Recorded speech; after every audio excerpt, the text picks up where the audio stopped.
كبيد وتهدراوي وطري جنبار تسلمتي تتناخيرو قصللو سراويت مكلخال إثيوبيا نخال أجزاء قبل علي TDF متقعتي درون كمستخايرو انتقليت علم سدراتهم قداي زخونو استبهالو عبالات TDFون بزعباتي خلو خنتات زلو حبريتها كافيلوم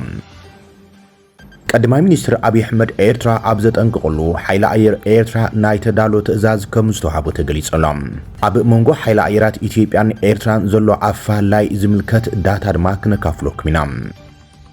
سراوي السودان أزيو كبير استبهالك كبابا فنسيحو كم زوز أون تفليتهم لوخ بريزيدنت أمريكا دونالد ترامب قدماي مصر أبي أحمد تراقيب تزراري بولم مكتل منيستر قدرات وسع أمريكا كريستوفر لانداون عزازي أفريكوم جنرال داغفين أندرسون أب مبلتيس عمت زخر حيلاير إثيوبيا مستافهم بوليس وسع واشنطن ناب هنصت سبع مسلاتن هنصت ديمقراسن زيكونس ناب وتهدراوي ربحاتات يسغاغركم زلم زري حادغنيا ملكت مخان ونتغليصلو بزعبا زون بزرزر كنقرب بينام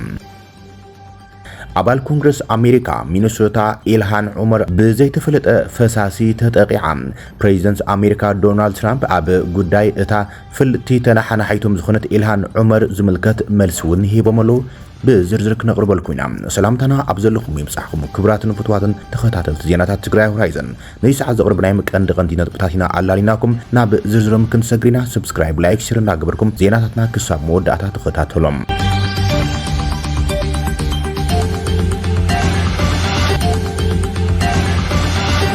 وتهدراوي وطري جنبار تسلمتي تتاخيرو قصيللهم نخلع جزدما اب لعلي TDF متقعت درون تفصيمم ابز حلفه سوني اب منغو سراويت مكر خالن TDF زغاطمه ግጭት ሲዕቡ ዝተማረኹን ዝተቀተሉን ከም ዘለው እዮም እቶም ማዕቢሎም ወጽም ዘለው ሓብሪታት አመልኪቶም ዘሎም ኖምሮ ብዑን ኣብ ጸለምቲ ከቢድ ወተሃድራዊ ወጥሪ ከም ዘሎም ተወሳኺ ሓብሪታ በጽሒና ዘሎም TDF ሎም ቅነ ኣብቲ ግንባር ጽዑቕ ዝተባሃለ ወተሃድራዊ ምጥንኻራትን ንጥፈታትን እናገብረ ከም ዝቀኒ ዘመልክቱ እቶም ፍልፍላት ሓብሪታም እቲ رسيبو سراويت مكلخال تمالي كاب كتما شرن داسلاسم ناب سلمتي كتما ماي صبري زراقب منقديم عاص وي وعيلم بزيرو ما اتو تهدراوي منقسقاسات كاب قندي مسمر وصيم ناب كالوت كبابيتا تسفحفحي زولو يبلو فلفلاتنا زاغيد اب سلمتي زغاطم ግጭት سراويت مكلخالن TDFن بوغن منغستاوያን አካላት ክልቲኦም ወገናት ዝተባሃለ ነገር የለን እንተኾነ ኣብ ባይታ አሃዱታ TDF ናብ ግዛአታትን ጸለምቲ አቴን ጸውታትን የሂላ ከም ዘሎይም እቶም ሓብሬታት ዘመላኽቱም ናይ ዝቅንዲ ምኽንያት ክኸውን ዝኽእል ድማ ይብሉ እቶም ነዚ ሓብሬታ ዘካፈሉ ኣብቲ ከባቢ ዝርከቡ ፍልፍላትና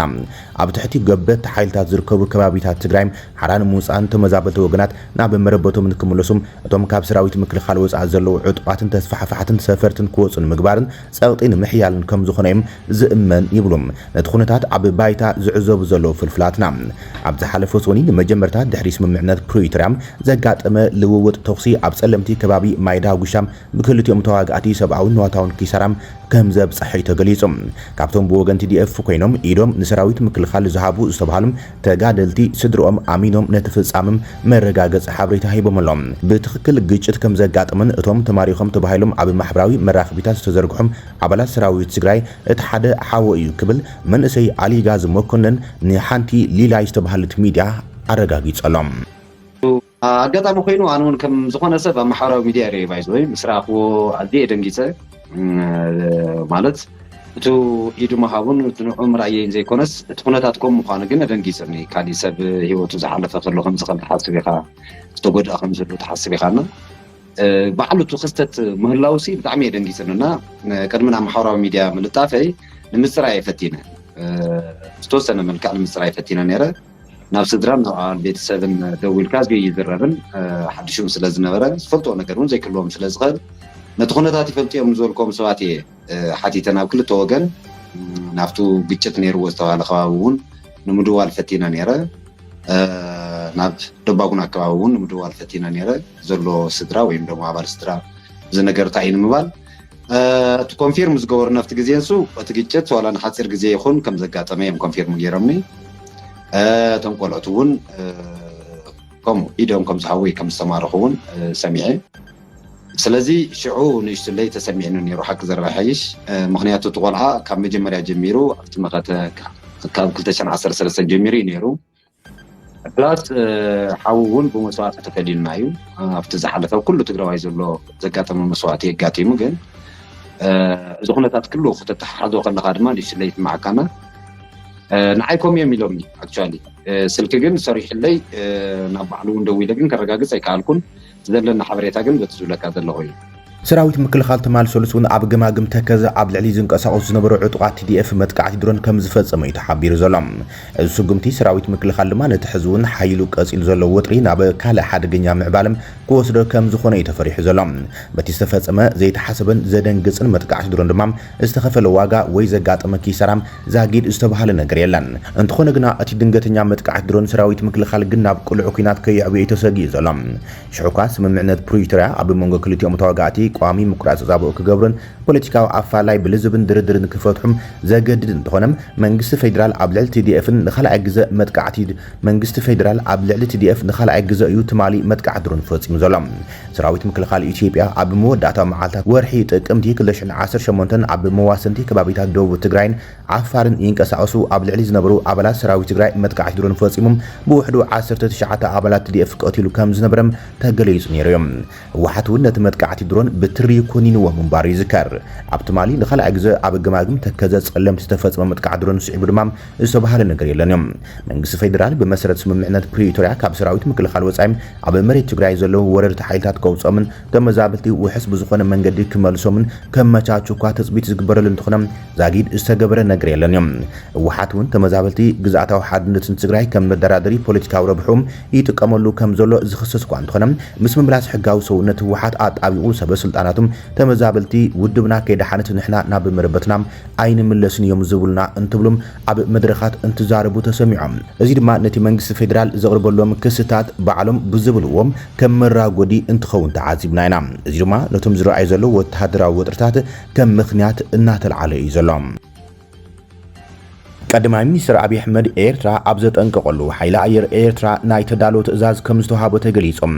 ሓይሊ ኣየር ኤርትራ ንኩናት ኣብ ተጠንቀቅ ክቆውም ተኣዚዞሎም ምስ ኢትዮጵያ ናብ ዲፕሎማስያውን ወተሃደራውን ወጥሪ ኣትያ ዘላ ኤርትራ ኩናት ኣብ ዝኾነ ሰዓት ክውላዕ ስለ ዝኽእል ሰራዊታ ኩሎም ግንባራታ ድሉ ክኸውን ከም ዝተኣዘዘም ካብ ኣስመራ ዝወፅ ዜና ኣመልኪቶሎም ኣዛዚ ሓይሊ ኣየር ኤርትራ ብርጋዴር ጀነራል ተኽላይ ሃብተ ስሉስ ንሓይሊ ኣየሩ ኣዚዞሎም ኢትዮጵያ ክትወረና ተዳልያ ስለ ዘላ ንኩናት ተዳሎ ብምባል ሓይሊ ኣየር ሃገር ኣዚዙ ተባሂሎም ፍልፍላት ዜና ከም ዝብልዎም ኤርትራ ኣብ ናይ ኩናት ተዳልያ ዘላ ነዚ ሓደጋ ንምክልኻል ድማ ኣብ ትግራይ ዓውደ ውግእ ንምግባር መንግስቲ ኤርትራ ብፍሉይ ይሰርሓሉ ከም ዘሎን ብሽም ጽምዶ ዝግበር ዘለዉ ንጥፈታት ድማ ናይዚ መርኣያ ተገይሮም እዮም ዝውሰዱ ዘሎም ቀዳማይ ሚኒስትር አብይ መበል 9 ዓመት ምስረታ ሓይሊ ኣየር ኢትዮጵያ መሰረት ገይሩ ኣብ ዝስማዕ መደረ ኩነታት ዓቕሚ ሓይሊ ኣየር ኢትዮጵያ ብምግላጽ እቲ ሃገር ንዝፈታተኑ ንዝበሎም ሓይልታት እውን ናይ መጠንቀቕታ መልእኽቲ ሓሊፉ እዮም ኢትዮጵያ ሉዓላውነታን ረብሓን ንምሕላው ድልው ዝኾነ ሓይሊ ኣየር ከም ዘሎ ብምዝራብ ዛጊድ ኣብ ሚግ 21 ዝተደረተ ሃገራት ኣናኣይሱ ኣጠንቂቕዎን እዮም እቲ ብሽም ዘይጠቐሰ ዘረባት ቀዳማይ ሚኒስትር ነታ ድሑር ኣጽዋራት ሓይሊ ኣየር ዝበሎም ንኤርትራ ዘመላኽት ከም ዝኾነ ብዙሓት ግምቶ መስሚዖም እዮም ኣብቲ መበል 9 ዓመት ምስረታ ሓይሊ ኣየር ዝኽሪ ዝተዳለወ ምርኢት ኣቪዬሽን ዘመነወት ነፈርቲ ሓይሊ ኣየር ኢትዮጵያ ንምርኢት ቀሪበን እየን ኣብዚ ኩናት ዘይፍለየሉ ዞባ ቀርኒ ኣፍሪቃ ዝርከባ ሱዳን ኣብ ሕድሕዳዊ ሕምስምስ ትርከብ ኮይና ደቡብ ሱዳን ድማ ኣብ ድርኩኺት ኩናት ሕድሕድ እያ ዘላ ካብ እዋን ናብ እዋን ዝምድን እናተባላሽወ ዝመፀ ኢትዮጵያን ኤርትራን እውን ስጋኣት ኩናት ኣንጸላሊዎን እዩ ዘሎ ብሓፈሻ ወተሃደራዊ ሓይሊ 145 ሃገራት ዘነጻጽር ግሎባል ፋየር ፓወር ሓይሊ ኣየር ሃገራት ቀርኒ ኣፍሪቃን ብኣጽዋራትን ድልውነትን ደረጃ ሂብዎን ኣሎም ፓወር ኢንዴክስ ሓፈሻ ወተሃደራዊ ሓይልትን ሃገራት ንምንጻር ዳርጋ 60 መዐቀኒታት ተጠቂሙ እቶም ኣብ ግምት ዝኣተዉ መዐቀኒታት ወተሃደራዊ ሓይሊ ፋይናንሳዊ ዓቕምን ሎጂስቲክስን ይርከቦም ሓይሊ ኣየርን ሓይሊ ባሕርን ሓዊሱ ሓፈሻዊ ወተሃደራዊ ዓቕሚ ኣብ 2026 ብዝተመሓየሸ መረዳእታ መሰረት ገይሩ ጸብጺቦሎም በዚ መሰረት ኣሜሪካ ሩስያ ቻይና ህንድን ደቡብ ኮርያን ካብ ቀዳማይ ክሳብ 5ይ ደረጃ ተሰሪዐንሎም ከምኡ ድማ ላይቤሪያ ሱሪናም ሪፐብሊክ ማእከላይ ኣፍሪቃ ቤሊዝን ቡታንን ታሕተወት 5 ደረጃታት ዝሓዛ ከም ዝኾና የመልከት ናብ ቀርኒ ኣፍሪቃ ድማ እተን ዝርዝር ኢትዮጵያ ኤርትራ ሶማሊያ ሱዳን ኬንያን ደቡብ ሱዳን ዘጠቃልል እዮም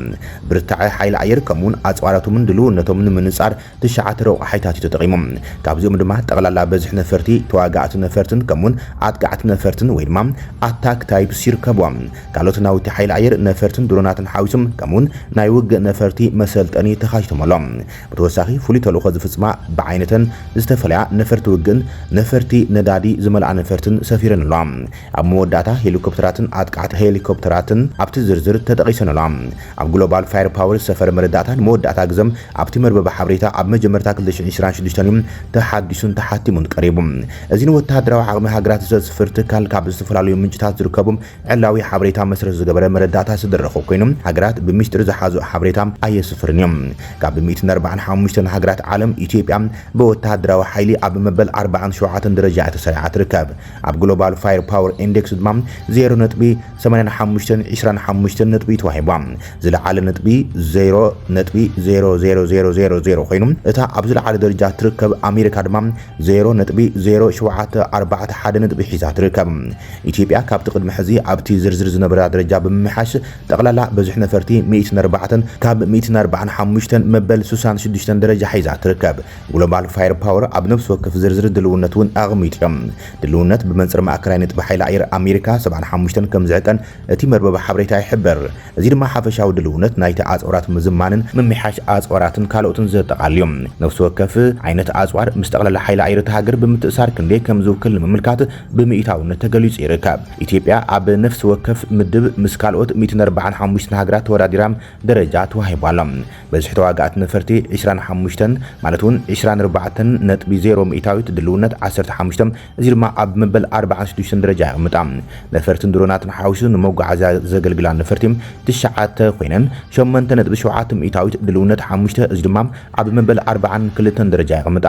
ኣሰልጠንቲ ተዋጋእቲ ነፈርቲ 34 ወይ ድማ 32.7 ሚእታዊት ድልውነት 20 እዚ ድማ ኣብ መበል 48 ደረጃ ይቕምጣ በዝሕ ሄሊኮፕተራት 33 ኮይኖም 31.7 ሚእታዊት ድልውነት 20 በዚ ድማ ኣብ መበል 67 ደረጃ ተሰሪዓላ መጥቃዕቲ ዝፍጽማ ሄሊኮፕተራት በዝሒ 7 እዚ እውን 6.7 ሚእታዊት ኮይኖም ድልውነት 4 እዚ ድማ ኣብ መበል 38 ደረጃ ይስርዓ ኣጥቃዕቲ ዓይነት ፍሉይ ተልእኾ ዝፍጽማ ነፈርቲ ከምውን ነዳዲ ዘመላልሳ ነፈርቲ የብላን ይብል እቲ ጸብጻብ ኤርትራ ድማ ብወታደራዊ ሓይሊ ካብ 145 ሃገራት ኣብ መበል 119 ደረጃ ተሰሪዓ ትርከብ እያ ኣብ ፓወር ኢንዴክስ 2.681 ዝረኸበት ኮይና ካብቲ ቅድሚ ሕዚ ዝነበራ ደረጃ ውስን ምምሓሻ ርኣያ ጠቕላላ በዝሕ ነፈርቲ 20 ኮይነን ድልውነት 7 እዚ ድማ ኣብ መበል 97 ደረጃ ይቕምጣ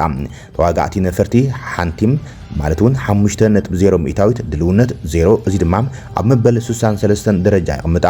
መጓዓዝያን ካልኦት ነፈርቲ ድሮንን ሓዊሶም 5 ኮይነን 25 ሚእታዊት ድልውነት 2 እዚ ድማ ኣብ መበል 46 ደረጃ ይቕምጣ ኣሰልጠንቲ ነፈርቲ 1 ማለት እውን 5.0 ሚእታዊት ኮይኖም ድልውነት 0 እዚ ድማ ኣብ መበል 76 ደረጃ ይቕምጣ ሄሊኮፕተራት 13 65 ሚእታዊት ድልውነት 5 እዚ ድማ ኣብ መበል 83 ደረጃ ይስርዓ ኣጥቃዕቲ ሄሊኮፕተራት 6 ወይ 30 ሚእታዊት ድልውነት 2 በዚ ድማ ኣብ መበል 39 ደረጃ ትስርዓ ኣጥቃዕቲ ዓይነት ኣታክ ታይፕ ነፈርቲ ፍሉይ ተልእኾ ዝፍጽማ ነፈርትን ከምውን ነዳዲ ዘመላልሳ ነፈርትን የብላን ይብል እቲ ጸብጻብ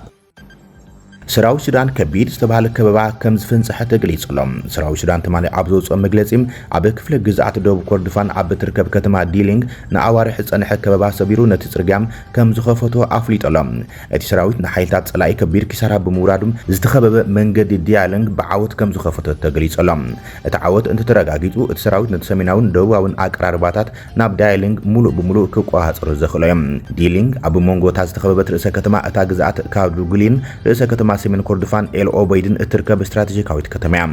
ሓይሊ RSF ነዞም ከባቢታት ንምኽባብ ጻዕርታት እናገብረ ይጸኒሖም ኣብ ማሕበራዊ መራኸቢታት ዝዝርግሑ ቪድዮታት ኣባላት ሰራዊት ሱዳን ኣብታ ከተማ ማለቱን ዲሊንግ ኣብ መኪና ተሰቂሎም ብነበርቲ ሰላምታ እንትግበረሎም ተራእዮም AFP ሓቅነት ናይቶም ቪድዮታት ብነጻ ኣካል ከረጋግጽ ከም ዘይቃለም ዛጊድ እውን RSF መልሲ ከም ዝሃበዩ ትማል ምስየቱ ጸብጺቦም እዚ ወታደራዊ ስጉምቲ ድሕሪቲ ብሓይልታት RSF ኣብ ግዝኣት ኮርዶፋን እናሰፍሕ ዝኸይድ ዘሎም መጥቃዕታት ዝተወሰደ ስጉምትዮም ኣብ ዝሓለፈ ወርሒ ጥቅምቲ ኣብ ምዕራብ ዳርፉር ዝተረፈም ናይ መወዳእታ ዕርዲ ድሕሪ መሓዙ RSF ትኩረቱም ናብ ምብራቅ ብምቕያር ኣብ ልዕሊ ምዕራብ ኮርዶፋን ሄግሊግን ዝዓበየ ዕደና ነዳዲ ሱዳን ምቁጻሩ ኣደልድልዮም ውድብ ሕብራት ሃገራት ኣብ ካዱግሊን ዲሊንግን ዘሎ ሰብኣዊ ኩነታት ኣዝዩ ኣሰካፉ ምዃኑ ዘጠንቅቕ ልኡኽ ፕሬዚደንት ኣሜሪካ ዶናልድ ትራምፕ ምስ ቀዳማይ ሚኒስትር አብይ ኣሕመድ ኣብ ኣዲስ ኣበባ ተራኺቡ ተዘራሪቦሎም እቲ ምክትል ሚኒስትር ጉዳያት ወጻኢ ኣሜሪካ ክሪስቶፈር ላንዳውን ኣዛዚ ሰራዊት ኣሜሪካ ኣፍሪኮም ጀነራል ዳግቪን ኣንደርሰን ዝተመርሐ ልኡኽ ምምሕዳር ትራምፕ ምስ ቀዳማይ ሚኒስትር አብይ ኣሕመድን ሚኒስትር ጉዳያት ወጻኢ ሃገር ዶክተር ጌዲዮን ጢሞቴዎስን ተራኺቡ ተዘራሪቦሎም ምክትል ሚኒስትር ጉዳያት ወጻኢ ኣሜሪካ ክሪስቶፈር ላንዳውን ከምውን ኣዛዚ ኣፍሪኮም ጀነራል ዳግቪን ኣንደርሰን ኣብ መበልቴስ ዓመት ዝኽሪ ሓይሊ ኣየር ኢትዮጵያ ትማሊ ዝተረኸቡ ኮይኖም እዚ ድማ ፖሊሲ ወጻኢ ዋሽንግተን ናብ ህንጸት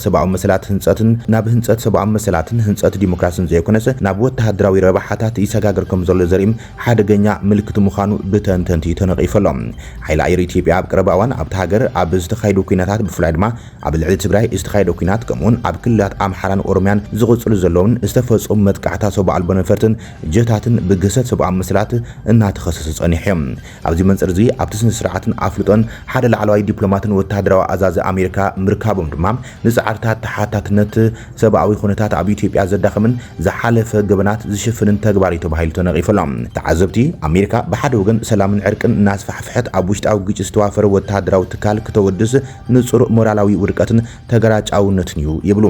ኢትዮጵያ ምስ ግብፅን ሶማልን ልዕሊ ወጥሪ ኣብ ዘላትሉ እዋን ኣብቲ ምርኢት ኣየር ሰበስልጣን ኣሜሪካ ምህላዎም ንጎረባብቲ ሃገራት ክሕርቕ ተኽእሎ ከም ዘሎዮም ተዓዘብቲ ዝገልጹ ኣሜሪካ ኣብ ዓብዪ ግድብ ሕዳሰ ገለልተኛ ተጻዋቲት እያ ክትብል እንከላም እዚ ስጉምቲ እዚ ነቲ ሚዛን ናብ ረብሓ ኢትዮጵያ ዝቕይር ይመስል እዚ ድማ ንግብፅን ሶማልን ናብ ሕቑፊ ካልኦት ሓይላት ሃገራት ክደፍአን ከም ዝኽእል እዩ ዝግመት ብመሰረት ወሃብ ትርኢቶም እቲ ሓቀኛ ዓላማ ናይ ዝዑደት ድሕነት ኢትዮጵያ ንምርግጋጽ ዘይኮነስ ኣብ ዞባ ቀይሕ ባሕሪ ዘለዋ ጽልዋ ከይትስእን እዮም እቲ ዑደት ቻይና ሩስያን ኢራን ኣብ ዞባ ዘለወን ጽልዋ እናዓበየ ኣብ ዝኸደሉ ዘሎ እዋን ኮይኖም ኣሜሪካ ንመትከላት ሰብኣዊ መሰላት ገዲፋ ንፖለቲካዊ መኽሰብ ወይ ድማ ወተሃደራዊ ረብሓታት ዝብል ኣካይዳ ትኽተል ከም ዘላ ዘርኢ ይብሉ ክሪስቶፈር ላንዳውን ጀነራል ኣንደርሰን ኣብ ሓይሊ ኣየር ኢትዮጵያ ቢሾፍቱ ምርካቦም እቲ ሓድሽ ፖሊሲ ኣሜሪካ ነቲ ዞባ ሰላም ብዲፕሎማሲ ዘይኮነስ ብወተሃደራዊ መነጽር ይጥምቶ ከም ዘሎ ዘርኢ ምልክት ይብሉ ተዓዘብቲ እዚ ድማ ኣብ ክንዲ ነባር ሰላም ዘምጽእ ናብ ውክልናዊ ውግኣትን ኣብ ቀርኒ ኣፍሪካ ወተሃደራዊ ንሕንሕ ከስዕብ ይኽእሉ ዝብሉ ስክፍታታት ተዓዚብና ኣለና አባል ኮንግረስ ሚኒሶታ ኢልሃን ዑመር ብዘይተፈለጠ ፈሳሲ ተጠቂዓ አባል ኮንግረስ ሚኒሶታ ኢልሃን ዑመር ብሰሉስ ኣብ አዳራሽ ምምሕዳር ከተማ መደረና ስምዕትን ከላም ብሓደ መንእሰይ እንታይነቱ ብዘይተፈለጠ ፈሳሲ መጥቃዕቲ ተፈጺሙ እቲ ኣብ ማእከል ተዓዘብቲ ዝነበረ መንእሰይ ስሪንጋ ተጠቂሙ ነቲ ፈሳሲ ናብ ኣከም ዝነጸጎ ፖሊስ ከተማ ሚኒያፖሊስ ኣፍሊጡ ኢልሃን ዑመር ድሕሪ ፍጻመ ዝኾነ ጉዳት ከይበጽሓ መድረክ ክትቅጽል እንከላም እቲ መጥቃዕቲ ዝፈጸመ መንእሰይ ብቅጽበት ኣብ ትሕቲ ቀይዲ ኣትዮም ፖሊስ እውን እንታይነት ናይቲ ፈሳሲ ንምፍላጥ ካብቲ ቦታ ቅምሶ ከም ዝወሰደ የፍሊጡ ጃክሊን ጎስሊን ዝተባህለት ኣብታ ኣኼባ ዝተሳተፈት ውልቀ ሰብ ብዛዕባ እቲ ንኢልሃን ዑመር ብፈሳሲ ዘጥቃዕ መንእሰይ ብዝምልከት ንቢቢሲ ኣብ ዝሃቦቶ ርእቶም ሓደ ካብቶም ሓገዝታት መሲሉ ገለ ክባ ዝደየበ ይመሲል ነይሩ ትብል ኢልሃን ድሕራ ኣብ ክሳብ ዝዘርግሖቶ ጽሑፋም ደሓኒ ኣነ ካብ ሞት ዝወጻኹ ስለ ዝኾንኩም እዛ ንእሽቶ ንዓቢ ካብ ስርሒ ኣይተብኩረንን እያ ዓያሹን መናሸውትን ክዕወቱ ኣይፈቅድን እየ ክትብል ገሊጻ ድሕሪ እቲ ፍጻመ ኢልሃን ነቶም ኣብታ ኣዳራሽ ዝነበሩ ሰባት ክንቐጽል ኢና ንሕና ሚኒሶታ ሓያላት ኢና ኢላ ካልእ ኣብታ ኣኼባ ኢልሃን ዝተሳተፈ አልፍሬድ ፍላውረስ ጁኒየር ዝተባሃለ ውልቀ ሰብ እውን ንቢቢሲ ኣብ ዝሃቦ ቃል ነቲ ኣኼባ ንምቕጻል ዝነበራ ኒሕን በቲ ዝተፈጸማ መጥቃዕቲ ዘይምድሃላን ንትብዓታን ሓይላን ከም ዘኽብሮ ገሊጾም ካብቲ ቦታ ዝተረኸበ ቪድዮ እቶም ኣካላት ጸጥታ ነቲ መጥቃዕቲ ዝፈጸመ መንእሰይ ብቕጽበት ናብ መሬት ኣውዲቖም ኣሲሮም ወሲዶሞ እዮም እቲ ፈጻሚ መጥቃዕቲ ካብቲ ክፍሊ ተታሓይዙ ክወፅእ እንከሎም ንሕድሕድና ከም እንናቆት ይግበረሎም ኢሉ ንመን ምዃኑ ግን ኣይነጸረን እዮም እቲ ኣብ ልዕሊ ኢልሃን ዝነጸጎ ፈሳሲ ምስ ፍርያት ኬሚካል ዝመሳሰል መጺፅ ጨና ከም ዝነበረ እውን ኣብቲ ክፍሊ ዝነበረ ጋዜጠኛ ቢቢሲ ኣረጋጊጾም ከንቲባ ከተማ ሚኒያፖሊስ ጃኮብ ፍሬይ ኣብ ማሕበራዊ ሚድያ ኣብ ዘርግሖ ጽሑፍ ኣብ ሚኒያፖሊስ ጎነጽን ታሪድን ቦታ ይብሉን ንህይወት ሰብ ኣብ ሓደጋ ብዘይእቱ መንገዲም ዘይክንሰማማዕ ንኽእል ኢና ኣብዛ ከተማና ንኸምዚ ዓይነት ተግባራት ተጸዋርነት የብልናን ብምባል ነቲ ተግባር ኮኒንዎም ኢልሃን ኣብ 2019 ቀዳሚቲ ሶማልያዊት ኣሜሪካዊት ቀዳሚቲ ኣብ ኣፍሪቃ ዝተወለደት ኣሜሪካዊት ከምኡ ከዓ ሓንቲ ካብተን ክልተ ተኸተልቲ እምነት እስልምና ኣባላት ኮንግረስ ኣሜሪካ ዝኾነት እያ ኢልሃን ዑመር ነቲ ትማሊ ዘጋጥማ መጥቃዕቲ ስዒቦም ፕሬዚደንት ኣሜሪካ ዶናልድ ትራምፕ ካብ ጋዜጠኛትን ዝቐረበሎም ሕቶም ኣነ ብዛዕባ ኢልሃን ዑመር ክሓስብ ኣይደልን እያ ምናልባት ነቲ ተነጺጉላ ዝተባሃለ ፈሳሲ እውን በዓላ ጌራቶ ክትኸውን ትኽእል እያ ብምባል ኣዘራራቢ ዝኾነ ርእይቶኦም ሂቦም